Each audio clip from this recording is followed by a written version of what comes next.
Hello boys, welcome back to another session of video tutorials, and this is meant for class 11th biology students, and this is for 18th July 2020.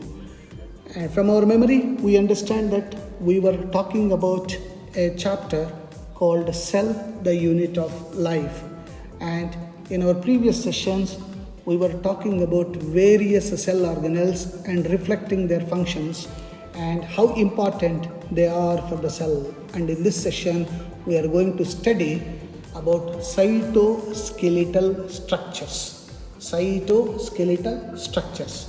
And these are extremely minute.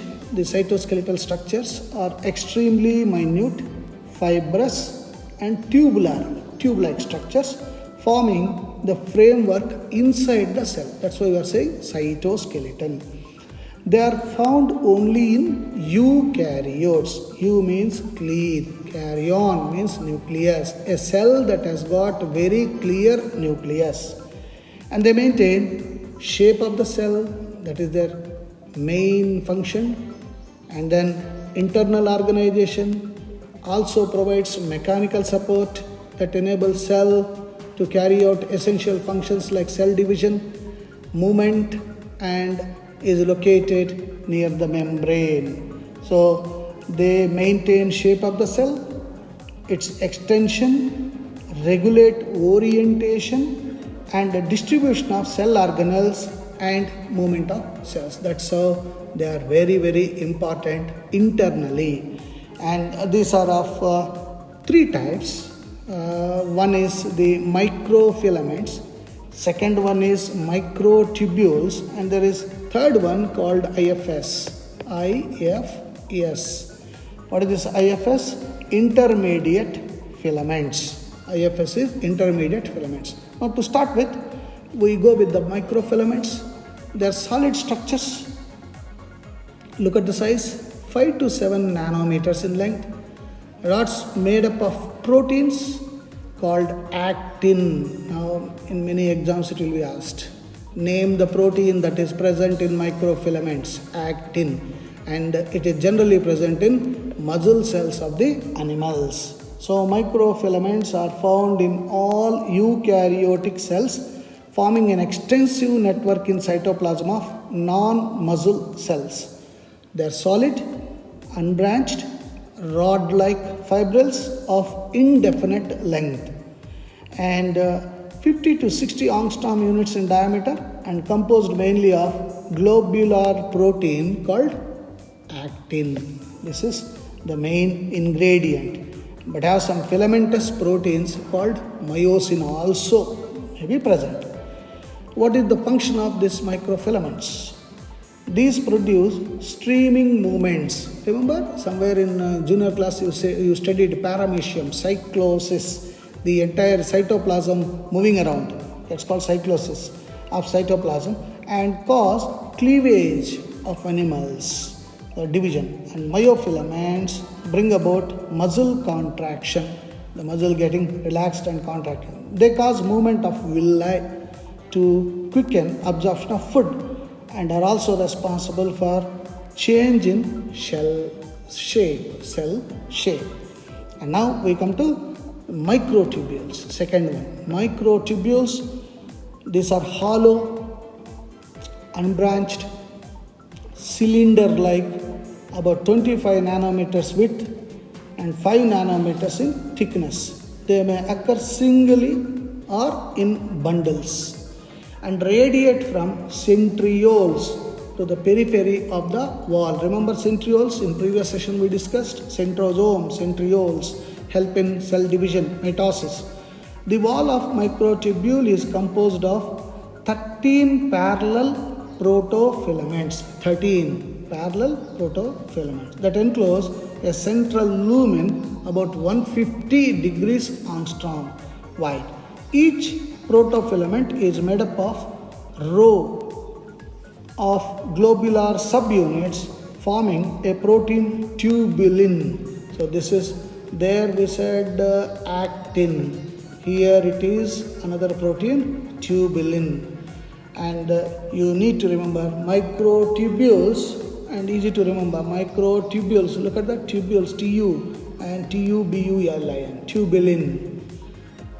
And if you remember microtubules, tubulin, microfilaments, actin. Okay, like that you must remember. Each subunit contains one alpha tubulin molecule and one beta tubulin molecule, which are arranged alternatively in a helical manner. And what are the functions of microtubules? Microtubules are constituents of spindle fibers. Remember during mitosis, meiosis, the cytoplasm will have cytoplasmic streaming, and that's spindle fiber. And chromosome fibers, centrioles, basal bodies, flagella, and cilia. Microtubules function as cytoskeleton and provide rigidity and shape to certain cell parts like pseudopodia of the protozoa and elongated axons of nerve cells. That's important. That is, the nerve cells are made up of microtubules. And what about the third one? I said third one is IFES. That is intermediate filaments. The intermediate filaments are supportive elements in the cytoplasm of eukaryotic cells, except the plant cells. The IFs are about 10 nanometers thickness, solid, unbranched, composed of non-motile structural proteins such as keratin. There's a protein called keratin even in our hair. Okay, keratin. And of course, each IF is formed of 8 protofilaments. 8 protofilaments will be there. What is the function? They form part of cytoskeleton that supports fluid cytosol and maintain the shape of the cell. See, shape of the cell will be maintained by IFS, intermediate filaments. They form major structural proteins of the skin and hair and integrate the muscle cell components into functional unit. That is how these IFS are very important.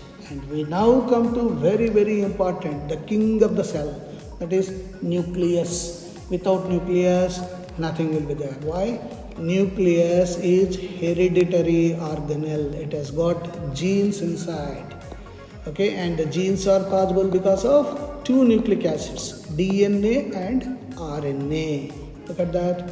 Chemically, nucleus consists of 72% protein, 20% DNA, 5% RNA, 3% lipids, and these are hereditary in nature. They are responsible for it. So nucleus, that's the reason why we say is the king of the cell. Nucleus is specialized double membranous. It has got 2 layers inside it, and it contains genetic information for controlling cellular metabolism and inheritance. It is one of the most important and largest cytoplasmic organelles present in all eukaryotic cells except RBC. In RBC, there is no nucleus. That's why we say many times in your exams, this question will be there. Enucleated cells present in human body. Enucleated, no nucleus, that is matured RBC, red blood cells. So do remember this. And it is well organized in eukaryotes, but prokaryotes, pro means primitive, it is not well organized. And let us see the structure. This is the structure of the nucleus. So you got a double membranous. So this is 1, this is 2, nuclear envelope. And there is gaps in the nuclear membrane. There are gaps here. These are called nuclear pores. Here you can also see. And there is a liquid present inside the nucleus. That's called nucleoplasm. And then there is a chromatin network. Chromosome network is there. Chromatin. And then nucleolus. That is smaller portion of it, which will form the nuclear material and responsible for mitosis and meiosis. And then of course, remember we said endoplasmic reticulum, ER, rough, what you are seeing is rough endoplasmic reticulum. Here you can see smooth endoplasmic. That is extensions of nuclear membrane from nuclear membrane to plasma membrane. And over that, just like there are like railway platforms, over that, just like passengers are standing or train bogies are standing, like that, ribosomes will be standing. Then we say it is rough endoplasmic reticulum. So this is how we can see a nucleus under microscope. And as we said, nuclear envelope consists of two phospholipid bilayers, and also it has got a proteinish structure. So nucleus consists of nuclear membrane, nuclear pores, we are saying nucleoplasm, chromatin reticulum, and nucleolus. And the pores allow transport of large molecules in and out, transportation. And nucleoplasm consists of two parts. Plasm means a liquid. Where is this liquid present? Inside the nucleus. So nucleoplasm, a structure less phase the nuclear sap, which is made up of phospholipids, proteins, as I said, enzymes. And the structural phase chromatin network and nucleolus. So that's how the nucleus plays an important role. And what do you mean by this heterochromatin? Heterochromatin is on staining with Felgen stain. There is a color. Stain means coloring substance. Chromosomes show bands of dark stained regions. These are called heterochromatin regions. And is more condensed and is genetically inactive. And light stained regions known as euchromatin is less condensed but genetically very, very active. So chromatin contains DNA and histones and small amount of RNA. And nucleolus is responsible for cell division. What are the functions? Nucleus stores genetic information and transmits it to the next generation. It controls cellular activities like growth, development, reproduction, and metabolism.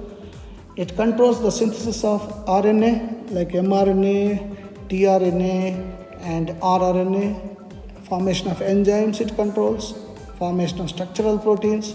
And most important, it directs cell differentiation, nucleus replication, and mitosis, cell division. Hence, this is very, very important. And it contains inside chromatin reticulum, and when this chromatin reticulum becomes short and thick, it forms chromosomes.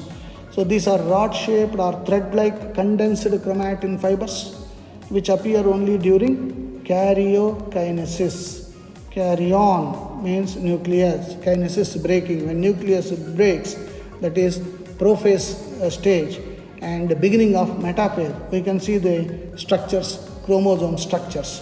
So you got the two thread-like structures, those are called chromatids, and both the thread-like, ribbon-like structures are attached in the center, that is centromere. It's something like this. This is the structure of a chromosome. And based on the position of the centromeres, the chromosomes are of four types: telocentric, acrocentric, submetacentric, and metacentric, depending upon where the centromere is present. And what are the functions of chromosomes? Chromosomes are mainly, they contain genes, hence transmit genetic information, control synthesis of proteins, enzymes, hence regulate cell division, growth, and metabolism. Satellite chromosomes produce nucleoli for synthesis of ribosomes. And of course, you got, like in our case, totally we have got 46 chromosomes. Out of the 46, 44 are body chromosomes, and you got two allosomes or sex chromosomes, and they are X chromosome and Y chromosome. And as all of you know, if a person has got two sex chromosomes XX, then it will be a female. And on the other hand, if the person has got XY sex chromosomes, the person is a male. Hence, this is how the chromosomes will decide the sex of the baby. So it introduces variations through crossing over and produces mutations. So all this we can see, nucleolus also synthesis of RNA and storehouse of RNA. Hence, we need to remember that nucleus plays a very crucial role, and chromosomes are the deciding factors not only for the sex determination, the whole characteristics that an organism exhibits. So with this, we have completed all the organelles of cell, Hope you have understood and try to draw the diagrams, label it,